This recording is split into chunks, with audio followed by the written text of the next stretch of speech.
পশ্চিমবঙ্গে নির্বাচন হবে আর রক্তপাত হবে না, এটা কি তৃণমূল কংগ্রেস চায়?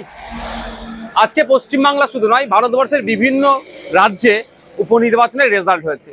আমার এখনো পর্যন্ত কোনো খবর পাইনি ওখানে কোনো ঘটনা ঘটেছে, কিন্তু দুর্ভাগ্য আমাদের পশ্চিমবাংলায় একটা উপনির্বাচনে একটি ফুটফুটে ক্লাস 4-এর 9-10 বছরের বাচ্চা মেয়েকে খুন হতে হলো।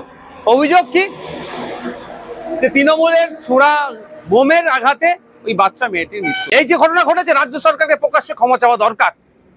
সাথে সাথে ওই যারা দুষ্কৃতী সমাজ বিরোধীদের দাপাদাপি যারা চলছে তাদেরকে ধরে ঘাড় ধরে জেলের মধ্যে রাখা দরকার।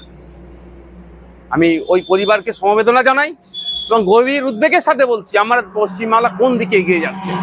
সামান্য একটা উপনির্বাচন, এখানেও যদি খুন হতে হয়, এখানেও যদি হিংসা হয়, তাহলে 2026-এর নির্বাচন কিভাবে হবে?